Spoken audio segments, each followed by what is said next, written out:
Good afternoon traders. आज के इस वीडियो में हम बात करेंगे कि कैसे आप ये समझ सकते हो कि कोई भी XYZ कोई भी एक स्टॉक हो वो फ़िलहाल के लिए ट्रेडेबल है या फिर नहीं, या फिर ऐसा कौन सा लेवल होगा जिस लेवल के बाद से हम उस स्टॉक को ट्रैक कर सकते ताकि हमें वहाँ से एक ट्रेड मिल जाए। तो सब कुछ हम एक्सप्लेन करेंगे इस वीडियो में। आप वीडियो को पूरा ज़रूर से देखिएगा और इस मेथड का यूज़ हम जो कि मार्केट का बैकबोन है उसका यूज़ करते हुए करेंगे, यानी कि ट्रेंड। सो ट्रेंड के साथ हम देखेंगे पूरे मेथड को और वहीं से हम ये पता लगाने की कोशिश करेंगे कि फ़िलहाल के लिए ये स्टॉक ट्रेडेबल है या फिर नहीं, या फिर ऑलरेडी ये ट्रेड हो चुका है, इसको अभी फ़िलहाल देखना नहीं है। सारा सब कुछ हम देखेंगे आज के इस वीडियो में। तो चलिए ज़्यादा टाइम ना लेते हुए हम चार्ट पर चलते हैं। ओके, तो यहाँ पर एक्सिस बैंक का चार्ट है। तो सबसे पहले मैं आपको एक बार ट्रेंड का क्लियर कर देता हूँ। मैंने पहले भी आप लोगों के साथ डिस्कस किया था, तो ये तो इतना तो सबको मालूम है कि ये हो गया अप ट्रेंड, राइट। और डाउन ट्रेंड के दौरान इस तरह से चलता है, यानी कि हायर हाई और हायर लो का फॉर्मेशन बनाते हुए चलता है अप ट्रेंड में, और डाउन ट्रेंड में lower low and lower high का फॉर्मेशन बनाते हुए चलता है। अब मैं यहाँ पर एक चीज़ आपको दिखा देता हूँ। मान लेते हैं कि प्राइस कुछ इस तरीके से चल रहा था, राइट। ये बुलिश स्ट्रक्चर में चल रहा था और मैंने आपको ये पहले भी बताया था कि इस प्राइस को हम बेयरिश तब तक नहीं मानेंगे जब तक ये अपना ये जो भी लो है इस लो को कंप्रोमाइज़ नहीं करता है। जब तक इसको ब्रेक नहीं करेगा तब तक हम किसी भी स्टॉक को बेयरिश नहीं मानेंगे। इसको ब्रेक कर दिया तो हम कह सकते कि हाँ, स्टॉक हो सकता है अभी बेयरिश मोड में चला जाए। और फॉर एग्ज़ाम्पल कि मान लेते हैं, मैं फिर से एक बार इसको ड्रॉ करता हूँ। कुछ इस तरीके से चल रहा था और इसने इसको तोड़ा है, इस लो को। तो अगर इसने इस लो को तोड़ा है तब भी ये बेयरिश नहीं है, बट यहाँ पर थोड़ा सा हम ये अनुमान लगा सकते हैं कि हो सकता है कि प्राइस थोड़ा सा रिट्रेस करके फिर नीचे आके ये बेयरिश हो जाए, राइट। लेकिन जब तक इसको ब्रेक नहीं करेगा तब तक हम इसको बेयरिश नहीं कहेंगे। हम हमारे जो ट्रेडिंग सिस्टम है उस सिस्टम में हम इसको यूज़ करते हैं। अब हर किसी का अलग अलग स्टाइल होता है ट्रेडिंग का, बट हमने जिस हिसाब से इसको डिज़ाइन किया है उस हिसाब से मैं आप लोगों के साथ ये शेयर कर रहा हूँ। सो आई थिंक कि आपको ये चीज़ क्लियर हो गया होगा कि जब तक ये नहीं टूटेगा तब तक हम बेयरिश नहीं मानेंगे एक बुलिश स्टॉक को। अब अगर प्राइस मान लेते हैं कि जब ये प्राइस इस लेवल को टूट के आ गया, तो मैंने आपको बताया था कि जब ये रिट्रेस करेगा तो कहाँ से ये फिर से घूमने की कोशिश कर सकता है, कि इसका ये जो भी मेन लेग है जहाँ में ये टॉप बना था, तो सबसे पहला तो इस लेग में ही इसको रेजिस्टेंस मिलने की संभावना होता है। कोई ना कोई एक इम्पोर्टेंट जोन होता है जहाँ से ये घूमने की कोशिश करेगा, या फिर इसका एक रेंज होता है जो कि जो टॉप बना है इस टॉप से इसका जो पिछले वाला टॉप है इस टॉप तक का एक रेंज होता है। प्राइस जब ऊपर जाता है उसका कोशिश ये होता है कि इस एरिया को जैसे ही टकराए फिर यहाँ से घूम जाए। अगर इसको गिरना होगा तो, राइट, तो फिर यहाँ से गिर जाएगा, और या फिर प्राइस इस तरह से निकल जाएगा इस एरिया से। ऐसा भी हो सकता है, कोई गारंटी नहीं है कि प्राइस यहीं से गिरेगा, ये ऊपर भी चला जा सकता है क्योंकि ये बेयरिश नहीं हुआ अभी तक। और अगर नीचे आना होगा तो इस रेंज से फिर नीचे आकर ये बेयरिश हो जाएगा। आई थिंक ये चीज़ यहाँ पर क्लियर हो गया होगा आपको। सो बहुत डिटेली हम यहाँ पर डिस्कस नहीं किया है यहाँ पर ये चीज़। तो चलिए अभी हम देखते हैं स्टॉक में। हम एक्सिस बैंक को ही पहले देख लेते हैं। तो एक्सिस बैंक को अगर हम देखेंगे तो एक्सिस बैंक कहीं यहाँ से उठकर गया था और यहाँ पर एक टॉप बना हुआ है, राइट। तो हम क्या करते हैं, स्टॉप से ही देखते हैं और हम इस एरिया को कुछ एनालाइज नहीं करेंगे क्योंकि ये तो ऑलरेडी बन चुका है। बना बना चीज़ को दिखाने का कोई मतलब नहीं है। हम रिसेंट चीज़ों को देखेंगे कि फर्दर ये क्या हो सकता है, या फिर ये जिस भी रेंज पर है किस वजह से अब इसका रिएक्शन इस तरीके का हो रहा है, राइट। तो हम रिसेंट को देखेंगे, बट इसके लिए हमें थोड़ा सा पीछे से एनालाइज करके आना होगा। हम क्या करते हैं, यहाँ पर हम जिगजैग को ड्रॉ करने की कोशिश करते हैं। चलिए मैं क्या करता हूँ, स्टॉप से जिगजैग को ड्रॉ करता हूँ। स्टॉप से लेकर सबसे पहले प्राइस गिरते हुए यहाँ तक आया था, राइट। और इसके बीच में भी चलिए मैं इसको भी ले लेता हूँ, यहाँ तक आया, फिर इसने एक हाई बनाया, फिर यहाँ पर एक लो बनाया, फिर यहाँ पर एक हाई, और वहाँ से फिर एक लो बनाया यहाँ पर, फिर एक हाई बनाया, और यहाँ पर आकर इसने एक लो बनाया। यानी कि हमें यहाँ पर ये समझ में आ रहा है कि इस टॉप के बाद से प्राइस ने lower low and lower high का फॉर्मेशन करते हुए यहाँ तक आया। अब जब यहाँ तक आया, इसके बाद क्या हुआ, प्राइस फिर थोड़ा रिट्रेस करने लगा इस एरिया से, फिर रिट्रेस करके यहाँ तक गया, यहाँ तक गया। अब इसको क्या करना चाहिए था, क्योंकि ये ऑलरेडी लोअर लो लोअर हाई के फॉर्मेशन में है, तो इसको इस तरह से गिर जाना चाहिए था, बट इसने ये गिरा नहीं, ये यहाँ तक आकर फिर ये इस एरिया तक चला गया, राइट। फिर ये थोड़ा नीचे आया और फिर यहाँ पर एक हाई बनाया। अब देखिए मैं यहाँ पर क्या करता हूँ, इसको थोड़ा सा मैं कलर चेंज कर देता हूँ ताकि आपको ये दोनों जिग-जैग का अलग अलग चीज़ आपको समझ में आए। तो मैं इसको एक बार रेड कर देता हूँ। ओके, आई होप कि आपको यहाँ पर दिख रहा होगा। अब यहाँ पर चीज़ को समझने की कोशिश करते हैं एक बार कि प्राइस जब ऊपर से गिरते हुए आया था, लोअर लो लोअर हाई बनाते हुए, यहाँ पर एक लो बनाया, प्राइस ऊपर गया, अब इसको गिरना चाहिए था, ये गिरा नहीं है, कहीं यहाँ पर एक लो बना के फिर ऊपर जाकर नया हाई बना दिया। तो हमें यहाँ पर ये समझ में आ रहा है कि प्राइस ने एक higher high and higher low का फॉर्मेशन यहाँ पर बनाया है। तो कहीं ना कहीं हो सकता है थोड़ा बहुत ये अभी स्ट्रॉन्ग होने की कोशिश कर रहा है, राइट। बट हम इसको तब तक पूरी तरह से स्ट्रॉन्ग नहीं मानेंगे यहाँ पर, जब तक कि प्राइस, मैं एक लेवल मार्क करता हूँ, इस हाई को, जब तक कि प्राइस इस हाई को ब्रेक करके ऊपर कंफर्टेबली ट्रेड नहीं करता है, तब तक हम इसको पूरी तरह से स्ट्रॉन्ग नहीं मानेंगे। इसका क्या रीज़न है? इसका रीज़न ये है, सिंपल सा है कि ये जो लो बनाया हुआ है अब तक का यही बॉटम है, और ये बॉटम कहाँ से बना है, यहाँ से गिरते हुए प्राइस को यहाँ तक लाया गया है। यानी कि इस एरिया पर सेलर्स बैठा हुआ है, तो जब तक इसको कॉम्प्रोमाइज़ नहीं करेगा तब तक हम यहाँ पर इसको पूरी तरह से स्ट्रॉन्ग नहीं मान सकते। तो प्राइस यहाँ से जब यहाँ तक गया तो हमें एक इंडिकेशन दिया कि प्राइस अभी स्ट्रॉन्ग हो सकता है। हालांकि इस एरिया पर एक ट्रेड हो जाता, क्योंकि अगर आप देखोगे तो ये जो कैंडल है जिसने हाई बनाया, इसको अभी तक टच नहीं किया था। जब इसने यहाँ पर सपोर्ट को कंफर्म किया हाई लो बनाकर, तो अब इसको रेजिस्टेंस को टच करना चाहिए, लेकिन इसे टच नहीं किया। फिर नीचे आया और यहाँ पर एक स्ट्रक्चरली अलाइन भी हुआ था, जिस वजह से इस एरिया पर एक ट्रेड को बनाया जा सकता था, और इसका सेम वही ये वाला टारगेट लेते हुए। और आप देख सकते हो कि प्राइस उसके बाद इस एरिया को टच भी किया है। अब हम यहाँ पर देखते हैं क्या हुआ है। ओके, अब प्राइस जब यहाँ से ऊपर गया तो इस दिन को अगर आप देखोगे तो इसका ओपनिंग ही इसके बाहर हुआ, और ओपन होते ही प्राइस को ढकेलते हुए नीचे आकर क्लोजिंग करवा दिया गया है नीचे। यानी कि ये समझ में आ रहा है हमें यहाँ पर कि सेलर्स का काफ़ी ज़्यादा प्रेशर्स था।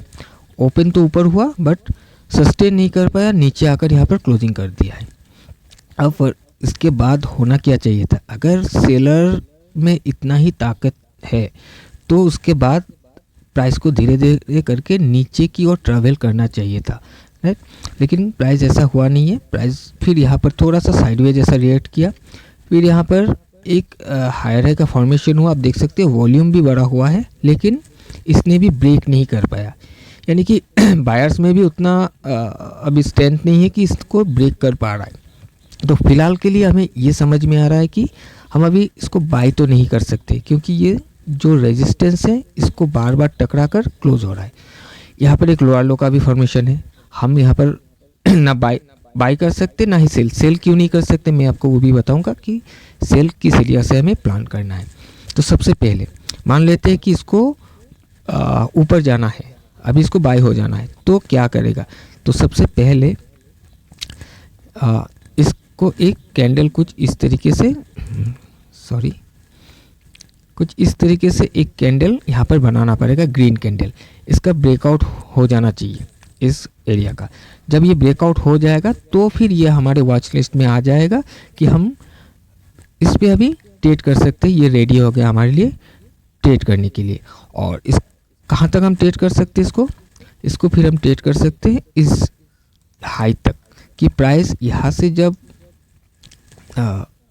इसको जब ब्रेक करके ऊपर जाके क्लोज होगा तो फिर प्राइस यहाँ से फिर इस रेजिस्टेंस तक जाने की कोशिश करेगा, और इस दौरान हो सकता है 1 या 2 ट्रेड हमें यहाँ पर मिल जाए, राइट।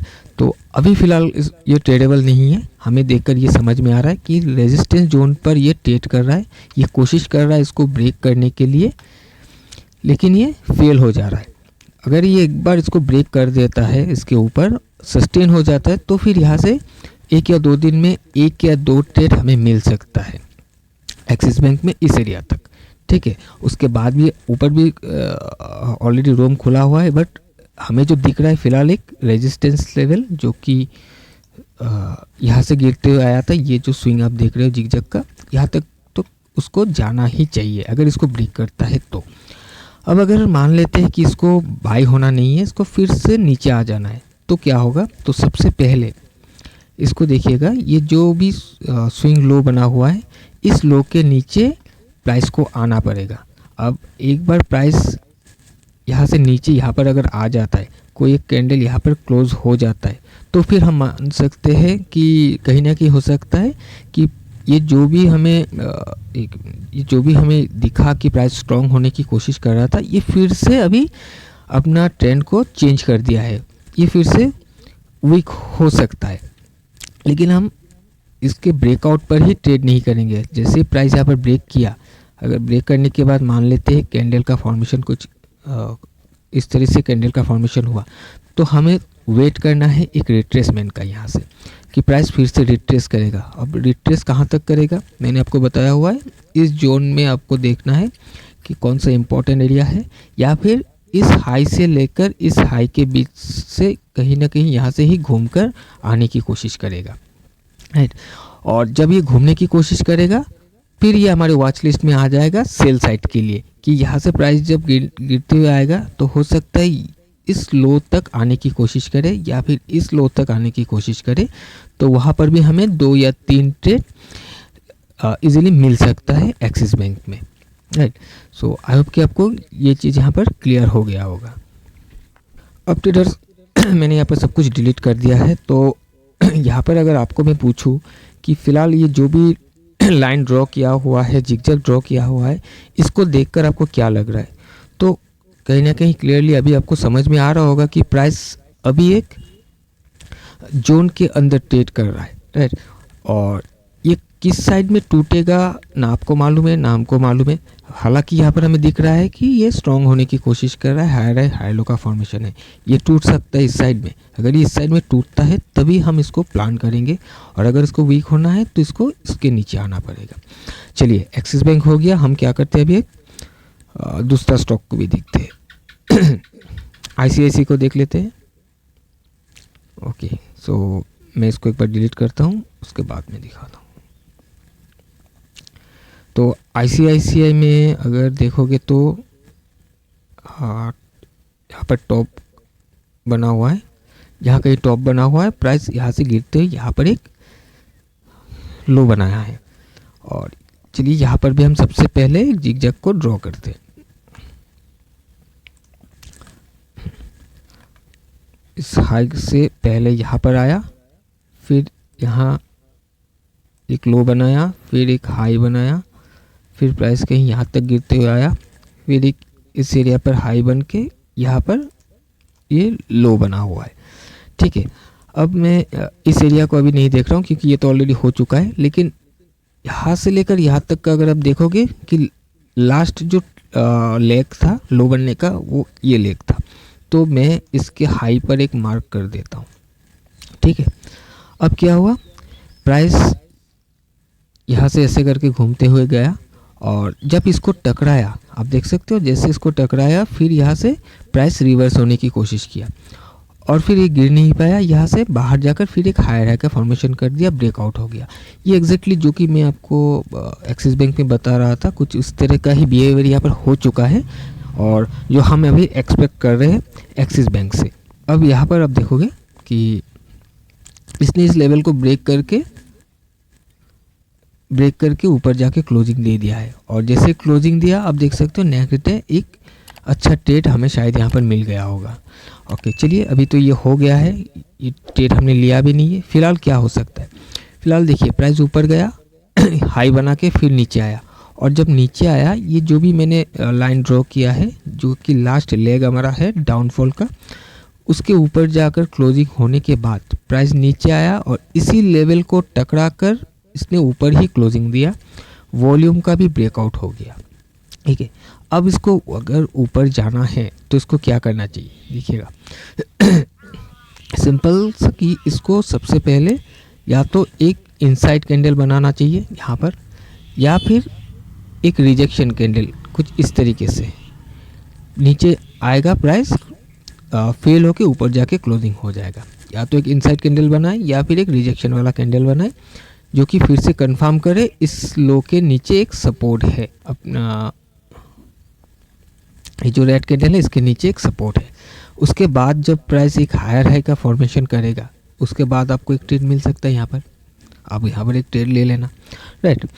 तो चलिए अभी हम क्या करते हैं और एक स्टॉक को देख लेते हैं। हमने बैंकिंग स्टॉक 2 देख लिया, यहाँ से ही हम क्या करते हैं HDFC को देखते हैं। चलिए अब HDFC को ओके तो HDFC में क्या हुआ देखिएगा, यहाँ पर कहीं टॉप बना हुआ है और प्राइस इस तरह से नीचे आया और इसने ऑलरेडी स्टॉप को ब्रेक भी कर दिया है। तो हम क्या करते हैं थोड़ा सा और पीछे से इसको एनालाइज करते हैं, हम इसको कहीं इस एरिया से देखते हुए जाते हैं, अभी थोड़ा सा और पीछे चले जाते हैं। चलिए थोड़ा सा और पीछे से देखते हैं, हम यहाँ से स्टार्ट करते हैं इस लो से, यहाँ से प्राइस यहाँ तक गया, मैं ओवरऑल एक जिगजैग ड्रॉ कर रहा हूँ। फिर प्राइस इस तरह से नीचे आया, फिर प्राइस यहाँ पर गया हाई बनाया, फिर लो बनाया, फिर यहाँ पर एक हाई बना के फिर यहाँ लो बनाया। ठीक है, अब मैं इस बीच का जो लोअर लो है ये मैं यहाँ पर ड्रॉ नहीं कर रहा हूँ क्योंकि ये रिट्रेसमेंट में है। जैसे कि मैंने आपको बताया रिट्रेसमेंट के दौरान भी आपको छोटा छोटा हायर हाई लोअर लो इस तरह का दिखेगा, लेकिन आप देख सकते हो ये लेग मेन लेग है, फिर यहाँ से एक रिट्रेसमेंट लेग आकर फिर एक मेन लेग बनाया, फिर ये आया, अभी इसने इसको ब्रेक किया है। ठीक है, अब इसने इसको ब्रेक किया है, मैं इसको मार्क कर देता हूँ। अब जब इसने ब्रेक किया है और ये बेयरिश कब होगा, जब ये इसको ब्रेक करेगा। ठीक है, चलिए तो यहाँ पर इसने ब्रेक किया, अब जब ब्रेक किया तो मान लेते कि हमें अब ये थोड़ा सा ये अनुमान लगा रहे कि हो सकता है कि प्राइस अब थोड़ा रिट्रेस करके ये इस तरह से अपने इस लो के पास आ जाएगा, वीक होने की कोशिश बियरिश होने की कोशिश करेगा यहाँ तक आने के आकर। और प्राइस ने क्या किया, यहाँ पर प्राइस ने यहाँ से फिर रिवर्स किया और रिवर्स करके अपने इस हाई को भी ब्रेक करके चला गया। जैसे कि मैंने स्टार्टिंग में आपको एग्जांपल दिया था कि प्राइस इस तरह से ऊपर भी चला जा सकता है, ये ऑलरेडी चला गया। अब जो ऊपर चला गया तो अभी का सिचुएशन को हम देखते हैं। जब ऊपर चला गया तो मैंने आपको बताया था कि ऊपर के रेंज पर जो रेजिस्टेंस जोन होता है, एक होता है ये हाई से ले और एक होता है ये हाई, इस एरिया में ही इसको दिक्कत होता है। तो और इसके अलावा ये जो लेग है इस लेग में भी इसको सबसे पहला रेजिस्टेंस मिलने की संभावना है। तो इस लेग को भी अगर हम देखते हैं तो कहीं ना कहीं हमें नज़र आ रहा है कि ये वाला कैंडल था, आई थिंक हाँ ये वाला कैंडल था, थोड़ा सा डार्क कर देता हूँ। ओके, ये जो कैंडल देख रहे हो इस कैंडल में देखिएगा कितना बड़ा वॉल्यूम आया था और इसी रेंज के अंदर से ही सबसे पहले इसको घूमने की कोशिश करना चाहिए था। अगर इसको फेल कर देता है तो उसके बाद हमारे पास ये एक लेवल था, ये एक लेवल था। अब प्राइस ने क्या किया, यहाँ पर प्राइस यहाँ से घूमकर ऊपर गया और इस पूरे जोन को आप देख सकते हो कितनी हैवी तरीके से ब्रेक करके ऊपर जाके क्लोजिंग दे दिया है, राइट। और क्लोजिंग होने के बाद इसके ऊपरी हिस्से से इस कैंडल का हाई से ही इसने सपोर्ट बनाया, सपोर्ट बनाकर फिर ऊपर गया और ऊपर जाकर इसी लेवल को टकरा कर क्लोजिंग दिया पहला दिन। इसको थोड़ा सा हम बड़ा कर लेते हैं। अभी यहाँ पर देख सकते हो उसको टकरा कर नीचे क्लोजिंग दिया। नेक्स्ट डे इसने फिर कोशिश किया ऊपर जाने के लिए, फिर नीचे आकर यहाँ पर क्लोजिंग दे दिया। यानी कि इस लेवल को अभी ये रेजिस्टेंस बनाने की कोशिश कर रहा था, बट ये कंफर्म कब करता, जब यहाँ पर एक लोअर लो का कैंडल बनता, तब कहीं ना कहीं हमें कंफर्मेशन देता। तो हो सकता है वहाँ से हम एक प्लान कर सकते हैं कि प्राइस फिर से अपने इस एरिया तक आने की कोशिश करे या फिर इसको भी ब्रेक करने की कोशिश करे। बट प्राइस ने ऐसा कुछ किया नहीं। यहाँ पर ये फिर इसको ब्रेक करके ऊपर जाके क्लोजिंग दे दिया, और क्लोजिंग करके फिर ये ऊपर गया और अपनी हाई को ब्रेक कर दिया। अब जब ये हाई को ब्रेक कर दिया, पूरे रेजिस्टेंस जोन को ब्रेक कर दिया, तो क्या होगा, अभी ये सपोर्ट में कन्वर्ट होना चाहिए। नेक्स्ट देखते हैं, प्राइस का ओपनिंग ऊपर हुआ, प्राइस सस्टेन नहीं कर पाया, प्राइस नीचे आ गया। ठीक है, नीचे आकर अपने निचले वाला जो लेवल है इसको टकरा कर अंदर जाकर क्लोजिंग दिया। पिछले दिन फिर से एक रेड कैंडल बना, जिसमें आप देख सकते हो वॉल्यूम का ब्रेकआउट आ गया, राइट। और वॉल्यूम का ब्रेकआउट आ गया, ऊपर के लेवल पे आया हुआ है। यानी कि यहाँ पर हम मान सकते हैं कि होना कहीं ना कहीं यहाँ पर हो सकता है सेलिंग हुआ है। अब प्राइस को गिर जाना चाहिए, लेकिन प्राइस यहाँ पर गिरा नहीं है। प्राइस ने, हम यहाँ पर सेल तो नहीं कर सकते। देखिए, गिर जाना चाहिए का मतलब ये नहीं कि हम सेल कर देंगे, हमें सेल का कोई कंफर्मेशन नहीं है, क्योंकि ये अभी रेजिस्टेंस को ब्रेक करके सपोर्ट एरिया पर ट्रेड कर रहा है। इसने फिर से सपोर्ट को नीचे की ओर ब्रेक किया है, लेकिन कंफर्मेशन नहीं है ये। अगले दिन क्या किया इसने, वॉल्यूम ब्रेकआउट के बाद एक साइडवे कैंडल बनाया। आप देख सकते हो यहाँ पर क्लियरली आपको नज़र आ रहा है, वॉल्यूम का ब्रेकआउट हुआ और यहाँ पर एक साइडवे का कैंडल बनाया, और नेक्स्ट डे हायर हाई बना दिया। और हायर हाई बनाने के बाद आप देख सकते हो इस दिन एक ट्रेड हो जाता आपका। अगर हम इसको 5 मिनट में जाकर देखें, यहाँ पर ये ट्रेड हो चुका है, 5 मिनट में जाकर देखें तो क्या आपको ये ट्रेड मिलता। तो आप 5 मिनट में देख सकते हो कितना बढ़िया मूवमेंट आया। हम क्या करते हैं, हम देखते हैं इस दिन का कोई किसी ना किसी इम्पोर्टेंट लेवल को एक बार देखने की कोशिश करते हैं। तो यहाँ पर ऊपर से लेकर यहाँ से कुछ इस तरीके का ट्रेंड था लास्ट ट्रेडिंग रेस में, राइट। और अगर हम मार्क करें यहाँ पर तो कुछ हमें नज़र आ रहा है, यहाँ से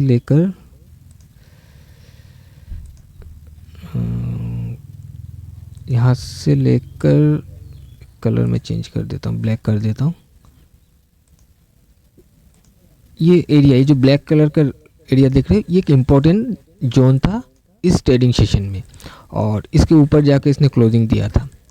और आप देख सकते हो लास्ट ट्रेडिंग सेशन में कि प्राइस ओपन इसके ऊपर हुआ, ऊपर से नीचे आया, यहाँ पर जैसे ही अंदर आया टकराया, वॉल्यूम का ब्रेकआउट हो गया, उसके बाद इस लो को प्रोटेक्ट करने लगा और हायर हाई का फॉर्मेशन स्टार्ट हो गया।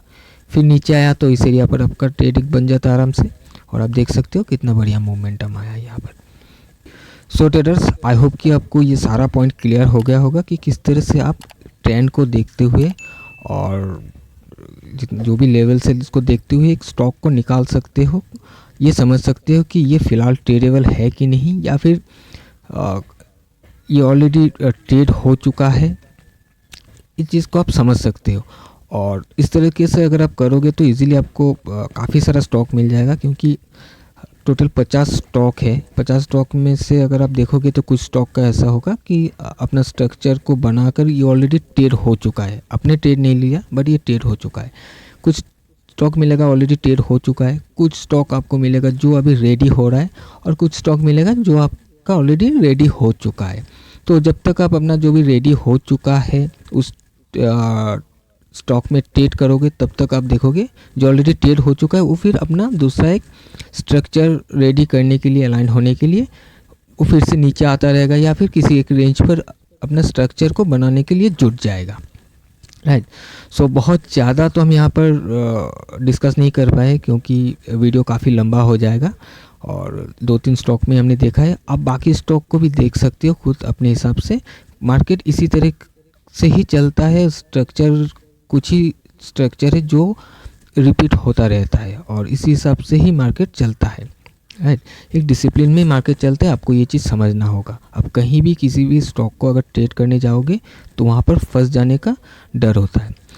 सो ट्रेडर्स, चलिए आज का ये वीडियो यहीं पे वाइंड अप करता हूँ। मिलते हैं किसी और एक नए वीडियो में। Till then bye bye.